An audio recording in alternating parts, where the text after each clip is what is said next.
आज हम लोग स्टार्ट करने वाले हैं पास्ट परफेक्ट कंटिन्यूअस टेंस। तो सबसे पहले हम जानेंगे कि पास्ट परफेक्ट कंटिन्यूअस टेंस कैसे सेंटेंसेस को कहेंगे। अगर हम नॉर्मली बात करें तो वैसा काम जो हमारा पास्ट में हुआ था का मतलब कुछ समय तक पास्ट में जारी हुआ था, यानी पास्ट में स्टार्ट होकर के पास्ट में कुछ समय तक जारी रहा था, उसके बाद पास्ट में ही वो काम खत्म हो गया था। तो वैसे काम के लिए हम लोग पास्ट परफेक्ट कंटिन्यूअस टेंस का उपयोग करते हैं। ये हमारा एक तरह से यूज़ भी हो गया। और हम लोग आज देखेंगे कि जो हिंदी वाक्य होता है उसमें हम लोग कैसे पहचानेंगे कि कोई भी tense past perfect continuous tense होगा। जिस हिंदी वाक्य के क्रिया के अंत में ता आ रहा था, ती आ रही थी, ते आ रहे थे या समय सहित रहा था, रही थी, रहे थे इत्यादि लगा रहे तो वह वाक्य पास्ट परफेक्ट कंटिन्यूअस टेंस का वाक्य होगा। कहने का मतलब है कि अगर कोई भी हिंदी वाक्य हो उसमें क्रिया के अंत में अगर ता आ रहा था, ती आ रही थी, ते आ रहे थे लगा रहे, या फिर समय के साथ समय दिया हुआ हो और उसके साथ रहा था, रही थी, रहे थे लगा हुआ हो, तो वो वाक्य हमारा पास्ट परफेक्ट कंटिन्यूअस टेंस का वाक्य होगा। जैसे मैं सुबह से उसका इंतज़ार कर रहा था। इसमें क्या है, अगर हम क्रिया की बात करें तो क्रिया हमारा करना है और इसके बाद हमारा रहा था लगा हुआ है, और इस जो पूरा सेंटेंस है इसमें हमारा एक टाइम भी है, समय भी लगा हुआ है। तो हम कह सकते हैं कि ये वाक्य पास्ट परफेक्ट कंटिन्यूअस टेंस का वाक्य होगा। दूसरा एग्जाम्पल है, वह 2 घंटों से अंग्रेजी पढ़ाता आ रहा था। इसके भी क्रिया जो इसमें क्रिया क्या है, पढ़ाना। इसमें भी ता आ रहा था लगा हुआ है, जो यहाँ पर आइडेंटिटी में हमने लिखा है, और इसके साथ साथ 2 घंटा ये हमारा टाइम दिया हुआ है। तो ऐसे सेंटेंसेस को हम लोग पास्ट परफेक्ट कंटिन्यूअस सेंटेंसेस मानेंगे। हम लोगों ने आइडेंटिटी अभी देख ली, अब हम लोग देखेंगे चेंजिंग रूल की कैसे जो पास्ट परफेक्ट कंटिन्यूअस टेंस है उसके जो हिंदी वाक्य है उसको हम लोग इंग्लिश में कन्वर्ट करेंगे। तो सबसे पहले हम लोग जानेंगे अफर्मेटिव सेंटेंस के लिए इसका स्ट्रक्चर क्या होता है। Subject plus had plus been plus before plus object plus since या फॉर प्लस टाइम, ये हमारा स्ट्रक्चर होता है। तो हम लोग इसके अकॉर्डिंग बनाते हैं। तो क्या हो जाएगा, सबसे पहले हम लोग सब्जेक्ट लिखेंगे, सब्जेक्ट आई है तो आई लिखेंगे, उसके बाद हैड तो हैड लिख देंगे, उसके बाद है बीन तो लिखेंगे बीन, उसके बाद क्या है भी फोर, इसमें वर्ब है लिखना तो हो जाएगा राइटिंग, WRITING राइटिंग, और इसके बाद क्या है ऑब्जेक्ट, ऑब्जेक्ट है इसमें खत यानी लेटर, ये हमारा ऑब्जेक्ट हो गया। अब यहाँ पर फोर या सिंस प्लस टाइम है, तो टाइम तो हमारा पता है कि 2 घंटा है, लेकिन यहाँ पर हमको ये नहीं पता है कि अभी फोर लगेगा या सिंस लगेगा। तो फोर या सिंस का प्रयोग हम लोग अभी जानेंगे। तो जो सिंस का प्रयोग होता है वो हमारा पॉइंट ऑफ टाइम के लिए होता है। पॉइंट ऑफ टाइम कहने का मतलब जैसे 2 o'clock, मंडे, जनवरी 1945, मॉर्निंग, चाइल्डहुड etc। कहने का मतलब जो हमारा टाइम होगा वो हमारा फिक्स्ड होगा। कहने से मतलब ये पता चलेगा, ये जो टाइम है उससे ये पता चल रहा है कि ये एक निश्चित समय है, और निश्चित समय के लिए हम लोग सिंस का प्रयोग करते हैं। और फॉर का प्रयोग एक अवधि के लिए, एक पीरियड ऑफ टाइम के लिए, जैसे में 2 आवर, 4 days, 3 months, 5 year, ये सब क्या है, ये सब हमारा पीरियड ऑफ टाइम है। कब से स्टार्ट हुआ ये नहीं पता है, लेकिन कितना अवधि तक चला है ये जरूर पता चल रहा है। तो ये हमारा पीरियड ऑफ टाइम हुआ, तो इसके लिए हम लोग फॉर का प्रयोग करेंगे। हम लोग क्वेश्चन की तरफ आते हैं। क्या है क्वेश्चन, इसमें है टाइम 2 घंटा, तो 2 घंटा के लिए हम लोग क्या यूज करेंगे, 4 हो जाएगा 4 2 hours। सिमिलरली हमारा दूसरा सेंटेंस का भी वैसे बनेगा, कैसे जो स्ट्रक्चर था उसके अकॉर्डिंग। तो इसमें सबसे पहले हम लोग सब्जेक्ट देखेंगे, तो सब्जेक्ट है वह, तो वह के लिए हम लोग ही लिखेंगे, उसके बाद हैड बीन तो हैड बीन लिख दिए, उसके बाद था भी फोर, तो भी फोर इसमें वर्ब था पढ़ाना, तो इसका वर्ब इंग्लिश होता है क्या, वर्ब का इंग्लिश इसमें क्या हो जाएगा टीच, तो हो जाएगा इसका भी फॉर टीचिंग। उसके बाद टाइम दिया हुआ है सुबह, तो हमने अभी पढ़ा था कि जो सिंस होता है वो किसमें एक पीरियड ऑफ टाइम में लगता है, जिसमें जो हमारा टाइम है वो हमारा एक पीरियड ऑफ टाइम है मॉर्निंग, तो इसके साथ हम लोग सिंस का प्रयोग करेंगे, उसके बाद मॉर्निंग। लास्ट एग्जाम्पल क्या है, वह बचपन से संगीत सीख रही थी। तो इसमें क्या हो जाएगा, वह के लिए यहाँ पर सी का प्रयोग होगा, तो हमने सबसे पहले सी लिख दिया, उसके बाद फिर had according to structure had हो जाएगा, उसके बाद फिर बिन, उसके बाद वर्ब इसमें क्या है, वर्ब है इसमें सीखना, तो सीखना का इंग्लिश होता है लर्न और बिफोर हो जाएगा लर्निंग। उसके बाद क्या है ऑब्जेक्ट, तो ऑब्जेक्ट इसमें क्या है म्यूजिक। उसके बाद बचपन, ये हमारा एक पॉइंट ऑफ टाइम है, तो इसके लिए हम लोग सिंस का प्रयोग करेंगे। फिर इसका जो टाइम था चाइल्डहुड। यहाँ तक उम्मीद करता हूँ समझ में आ गया होगा। अब है चेंजिंग रूल निगेटिव सेंटेंसेस के लिए। इसका स्ट्रक्चर क्या होता है, subject plus had plus not plus been plus before plus since, object plus since या फॉर प्लस टाइम। तो इसको भी हम लोग वैसे ही कन्वर्ट करेंगे जैसे कि हमने अफर्मेटिव सेंटेंसेस का किया था। तो अकॉर्डिंग टू स्ट्रक्चर क्या हो जाएगा हमारा, सब्जेक्ट आप लोग यानी यू, उसके बाद हैड तो हैड लिख देंगे, उसके बाद नॉट तो इसमें फिर नॉट लिखेंगे, उसके बाद बिन, यहाँ तक वैसे ही जैसा स्ट्रक्चर है। उसके बाद बिफोर, वर्ब इसमें क्या है नहीं रह रहे थे, रहना इसमें वर्ब हुआ, तो रहना का इंग्लिश होता है लिव और बिफोर हो जाएगा लिविंग, लिविंग। उसके बाद ऑब्जेक्ट, ऑब्जेक्ट है यहाँ इसका ऑब्जेक्ट है तो हो जाएगा हेयर। उसके बाद सिंस या फोर, दो वर्ड्स हमारा क्या है, एक पीरियड ऑफ टाइम है, तो पीरियड ऑफ टाइम के लिए हम लोग फोर का प्रयोग करते हैं, तो हो जाएगा फोर। उसके बाद ऑब्जेक्ट 2 ईयर्स। नेक्स्ट है हमारा, वह शाम से मंच पर नृत्य नहीं कर रहा था। तो वैसे ही बनाएंगे, सबसे पहले हम लोग सब्जेक्ट देखेंगे, सब्जेक्ट हो जाएगा ही, उसके बाद हैड जैसा कि हमारा स्ट्रक्चर में है, उसके बाद नॉट, उसके बाद बिन, उसके बाद बिफोर, इसमें वर्ब क्या है नृत्य करना यानी डांस, बिफोर हो जाएगा डांसिंग। ऑब्जेक्ट क्या है मंच पर, मंच पर का इंग्लिश हो जाएगा ऑन स्टेज। उसके बाद शाम से, शाम से कहने का मतलब इसमें शाम हमारा क्या है एक फिक्स्ड टाइम है, शाम से, सुबह से, मॉर्निंग, इवनिंग, आफ्टरनून, ये सब हमारा फिक्स्ड टाइम है, ये एक निश्चित समय है, तो हो जाएगा सिंस EVENING इवनिंग।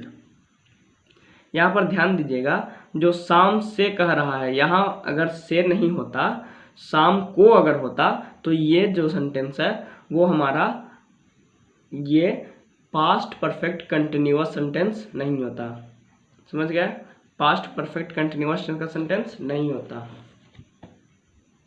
नेक्स्ट है हमारा इंट्रोगेटिव सेंटेंस। इंट्रोगेटिव सेंटेंस का देखते हैं क्या है स्ट्रक्चर। इसका स्ट्रक्चर है WH word plus had plus subject plus been plus before plus object plus for या since plus time plus question mark. तो इसमें जो WH वर्ड है वो हम लोग कब उपयोग करेंगे, वैसा क्वेश्चन जिसमें WH लगा हुआ हो। WH लगा हुआ हो कहने का मतलब जिसमें जो WH वर्ड हो वो हमारा बीच में हो, तो वैसे सेंटेंसेस के लिए हम लोग WH वर्ड लिखेंगे, और वैसा सेंटेंस जिसमें WH वर्ड सेंटेंस के आगे लगा हुआ हो तो उसमें WH वर्ड नहीं यूज करेंगे, क्योंकि ये हमारा यस नो क्वेश्चन हो जाता है। यस नो क्वेश्चन कहने का मतलब ऐसा क्वेश्चन जिससे हम लोग अगर किसी से करते हैं तो उसका आंसर या तो यस में या तो नो में आएगा, तो वैसे के लिए हम लोग WH वर्ड का उपयोग नहीं करते हैं। तो यहाँ देखते हैं अगर ये सेंटेंस है तो ये हमारा WH वर्ड का सेंटेंस है, और इसके लिए हम लोग WH वर्ड को इग्नोर करेंगे। ये हमारा WH वर्ड का है नहीं है, तो इसके लिए हम लोग WH वर्ड को इग्नोर करेंगे। अब है इंट्रोगेटिव सेंटेंसेस। इसका स्ट्रक्चर होता है WH word plus had plus subject plus been plus before plus object plus for या since plus time plus question mark. इसमें जो WH वर्ड है वो हम कहाँ कहाँ उपयोग करेंगे, तो वैसे सेंटेंसेस जिसके बीच में WH वर्ड हो, जैसे ये सेंटेंस हुआ इसके बीच में WH वर्ड है तो इसमें हम लोग WH वर्ड यूज करेंगे, और ये सब जो सेंटेंसेस है इसमें WH वर्ड यूज नहीं करेंगे। क्यों? क्योंकि ये जो सेंटेंसेस है वो हमारा यस नो इंट्रोगेटिव सेंटेंस है। अब ये यस नो इंट्रोगेटिव सेंटेंस क्या होता है? तो वैसा सेंटेंस जिसे हम किसी से करते हैं तो उसका जो जवाब होगा वो हमारा या तो यस में या तो नो में होगा। तो वैसे सेंटेंसेस के लिए हम लोग WH वर्ड को इग्नोर करेंगे। ये सेंटेंस हम किसी से करेंगे, क्या ये सेंटेंस, क्या हम लोग 3 घंटों से मंच पर भाषण दे रहे थे, तो इसका जो हमारा जवाब आएगा या तो यस में या तो फिर नो में आएगा। तो ये हमारा यस नो इंट्रोगेटिव सेंटेंस हो जाएगा। तो इसमें हम लोग WH वर्ड नहीं लिखेंगे और बाकी सारे इसका लिखेंगे। तो क्या हो जाएगा, सबसे पहले हैड, उसके बाद सब्जेक्ट यानी हम लोग तो वी, उसके बाद बिन, उसके बाद V4 भाषण देना। भाषण देना क्या होता है, स्पीच, भाषण देना, और V4 हो जाएगा स्पीचिंग, स्पीचिंग। उसके बाद ऑब्जेक्ट मंच पर यानी ऑन स्टेज, ऑन स्टेज। उसके बाद ऑब्जेक्ट हो गया, उसके बाद सिंस या फॉर, तो सिंस या फॉर 3 घंटा यानी पीरियड ऑफ टाइम है, तो इसके लिए हम लोग सिंस का प्रयोग नहीं करेंगे, फॉर का करेंगे। तो हो जाएगा 4, उसके बाद 3 आवर्स, फिर क्वेश्चन मार्क। नेक्स्ट एग्जाम्पल है, क्या वह 2 घंटों से कहानी कह रहा था। तो ये भी जो सेंटेंस है वो हमारा यस नो इंट्रोगेटिव सेंटेंस है। तो इसके लिए भी हम लोग WH वर्ड को इग्नोर करेंगे। तो क्या हो जाएगा, सबसे पहले हैड, उसके बाद सब्जेक्ट यानी ही, उसके बाद बिन, तो बिन लिख देंगे। उसके बाद V4 तो वर्ब है इसमें कहानी कहना, और क्या हो जाएगा, कहानी कहना का telling a story, telling a story, इसमें कहना वर्ब था तो ये टेल का टेलिंग हो गया, और ऑब्जेक्ट इसमें अ स्टोरी। उसके बाद सिंस या फॉर, तो सिंस या फॉर 2 घंटा, ये हमारा पीरियड ऑफ टाइम है, तो इसके लिए हम लोग फॉर का प्रयोग करेंगे। और उसके बाद 2 आवर्स। नेक्स्ट एग्जाम्पल है, वे लोग शाम से क्यों फ़ोन कर रहे थे। तो इसका कैसे बनेगा, इसके लिए जो स्ट्रक्चर है हमारा वो हमारा पूरा यूज होगा। स्ट्रक्चर क्या है, WH word plus had plus subject plus been plus V4 plus object plus since या for plus time plus question mark. तो ये सेंटेंस हमारा पूरा यूज होने वाला है। इस पूरा स्ट्रक्चर हमारा यूज होने वाला है, क्यों, क्योंकि इसमें जो WH वर्ड है वो बीच में है, और ये जो क्वेश्चन हम करेंगे किसी से, तो क्या इसका आंसर यस नो में आएगा, नहीं आएगा। इसका हमारा कुछ और उसका रीजन बताएगा, ये जो आंसर होगा वो इसका रीजन बताएगा, तो इसका आंसर यस नो में नहीं आने वाला है। तो ये हम WH वर्ड का यूज़ करेंगे। सबसे पहले WH वर्ड यानी क्यों, तो इसका हो जाएगा वाई, उसके बाद हैड, उसके बाद सब्जेक्ट, सब्जेक्ट है इसमें वे लोग यानी दे, उसके बाद बिन, तो इसमें बिन लिखेंगे। उसके बाद फिर V4 क्या है इसमें, फ़ोन करना, फ़ोन करना का होता है somebody, call somebody up, somebody मतलब जो इसमें ऑब्जेक्ट रहेगा। तो अगर इसमें ऑब्जेक्ट नहीं दिया हुआ है तो हम लोग डायरेक्ट कॉलिंग अप लिखेंगे, कॉल अप लिखेंगे, और इसका V4 हो जाएगा कॉलिंग अप, तो हो जाएगा कॉलिंग अप। और अगर हम सिर्फ कॉल का प्रयोग करते हैं तो वो बुलाना के अर्थ में होता है। ये हो जाएगा कॉलिंग अप, शाम से का English since evening. Last example क्या है, आप लोग 2 घंटों से क्यों बुला रहे थे। तो इसके लिए भी सबसे पहले हम लोग WH वर्ड लिखेंगे। WH वर्ड क्या है इसमें, वाई, तो इसमें सबसे पहले वाई लिखेंगे। उसके बाद हैड, तो इसमें हैड लिख देंगे। उसके बाद फिर सब्जेक्ट है आप लोग यानी यू, उसके बाद बिन लिखेंगे। उसके बाद क्या लिखेंगे, V4 वर्ब है इसमें बुलाना, तो इसका हो जाएगा कॉलिंग, सिर्फ कॉलिंग। उसके बाद क्या है, ऑब्जेक्ट तो इसमें नहीं है, ऑब्जेक्ट है मुझे यानी मी। उसके बाद सिंस या फॉर, 2 घंटा हमारा पीरियड ऑफ टाइम है, तो इसके लिए 4, और 2 घंटा का इंग्लिश 2 आवर्स। क्लियर। नेक्स्ट है इंट्रोगेटिव नेगेटिव सेंटेंसेस। इसका स्ट्रक्चर होता है WH word plus had plus subject plus not plus been plus B4 plus object plus for या since plus time plus question mark. इसमें भी जो WH वर्ड होगा वो यस नो इंट्रोनेगेटिव सेंटेंस में नहीं लगेगा, और जो यस नो इंट्रोगेटिव सेंटेंस नहीं रहेगा उसमें WH वर्ड लगेगा। तो आइए ये सब जो एग्जाम्पल्स दिए हुए हैं उसको हम लोग सॉल्व करते हैं। यह है क्या हम लोग 8 बजे से नहीं तैर रहे थे। तो इसमें क्या है, ये हमारा WH वर्ड इंट्रोगेटिव सेंटेंस है, इंट्रोनेगेटिव सेंटेंस नहीं है। ये हमारा यस नो इंट्रोनेगेटिव सेंटेंस है, तो इसमें हम लोग WH वर्ड नहीं लिखेंगे और बाकी सारे से बनाएंगे। तो क्या हो जाएगा, सबसे पहले हैड, उसके बाद सब्जेक्ट है तो सब्जेक्ट आप लोग यानी यू, उसके बाद नॉट, उसके बाद बिन, उसके बाद B4 तैरना है यानी स्विमिंग, उसके बाद ऑब्जेक्ट, ऑब्जेक्ट इसमें है नहीं है, उसके बाद फॉर या सिंस, तो इसमें लगेगा सिंस क्योंकि 8 बजे एक फिक्स्ड टाइम है, एक पॉइंट ऑफ टाइम है, तो इसके लिए हम लोग सिंस का प्रयोग करेंगे। सिंस, उसके बाद 8 o'clock, फिर क्वेश्चन मार्क। नेक्स्ट है क्या तुम सुबह से काम नहीं कर रहे थे। तो इसके लिए भी हम लोग WH वर्ड को इग्नोर करेंगे क्योंकि ये भी हमारा यस नो इंट्रोनेगेटिव सेंटेंस है। तो सबसे पहले हो जाएगा हैड, उसके बाद सब्जेक्ट, सब्जेक्ट है तुम यानी यू, उसके बाद नॉट, उसके बाद बिन, उसके बाद B4 वर्ब है, इसमें काम करना, काम करना का वर्किंग होता है तो हो जाएगा वर्किंग, और फिर इसमें ऑब्जेक्ट तो है नहीं तो नहीं लिखेंगे। उसके बाद सुबह से, सुबह से का इंग्लिश हो जाएगा सिंस मॉर्निंग। सिंस क्यों लगा, क्योंकि मॉर्निंग जो है हमारा वो फिक्स्ड टाइम है। नेक्स्ट एग्जाम्पल है क्या तुम 2 घंटों से नहीं खेल रहे थे। तो ये हमारा कौन सा क्वेश्चन होगा, ये भी WH वर्ड है क्या तुम, यानी इसमें भी हमारा अगर क्वेश्चन करते हैं तो यस नो में आंसर आएगा, तो ये भी हमारा यस नो इंट्रोनेगेटिव सेंटेंस हो जाएगा। तो इसके लिए भी हम लोग जो WH वर्ड है उसको इग्नोर कर देंगे।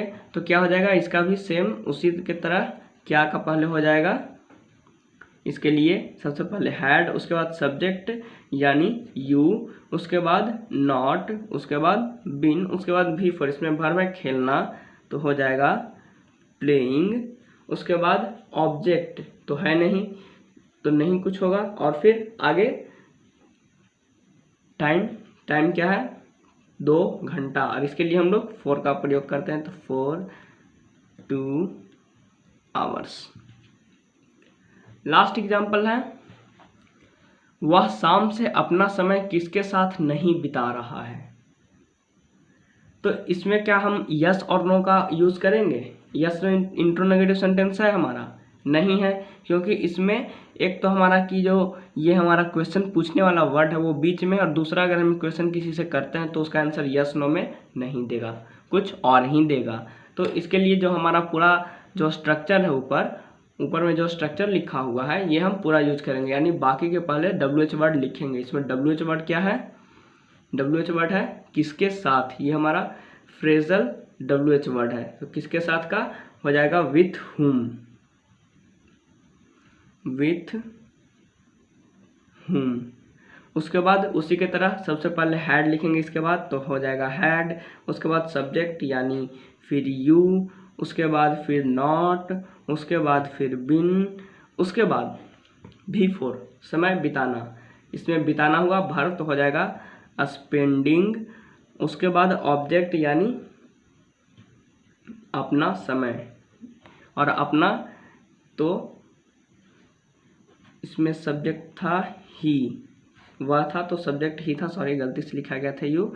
तो यहाँ पे क्या होगा कि ही के साथ हम लोग इसका जो अपना समय होगा इसके लिए ऑब्जेक्ट हीज और समय का टाइम, उसके बाद सिंस या फॉर, तो इवनिंग है तो इसके लिए हम लोग सिंस का यूज करेंगे क्योंकि हमारा फिक्स्ड पॉइंट ऑफ टाइम है। तो उसके बाद सिंस के बाद फिर इवनिंग, उसके बाद क्वेश्चन मार्क। एक बार फिर से बता देता हूँ, चूंकि ये जो क्वेश्चन था हमारा वो हमारा WH वर्ड इंट्रोनेगेटिव सेंटेंस का क्वेश्चन था। तो इसमें हम लोग WH वर्ड को सबसे पहले लिखते हैं, और जो WH वर्ड था हमारा वो कैसा था, वो हमारा फ्रेजल WH वर्ड था। इसलिए सबसे पहले हम लोग किसके साथ का इंग्लिश लिखे, विथ हुम। उसके बाद फिर जैसा कि हैड बाकी का स्ट्रक्चर में था तो वैसे हम लोग उसके बाद हैड लिखे। उसके बाद फिर हम लोग क्या लिखे, सब्जेक्ट। इसमें सब्जेक्ट था वह, तो इसका हो गया यू। उसके बाद अकॉर्डिंग टू स्ट्रक्चर इसमें नोट था तो नोट लिखे। उसके बाद बिन था तो बिन लिखे। उसके बाद V4, तो V4 था इसमें भर था बिताना, तो इसका V4 हो गया स्पेंडिंग। उसके बाद ऑब्जेक्ट यानी अपना समय, तो इसका हो गया हिज टाइम। उसके बाद जो हमारा टाइम वर्ड था उसके लिए सिंस या फॉर का यूज़ करते हैं। तो शाम जो था वो हमारा एक पॉइंट ऑफ टाइम था यानी फिक्स्ड टाइम था, तो इसके लिए हम लोग सिंस का प्रयोग किए। उसके बाद फिर इवनिंग हमारा टाइम हो गया।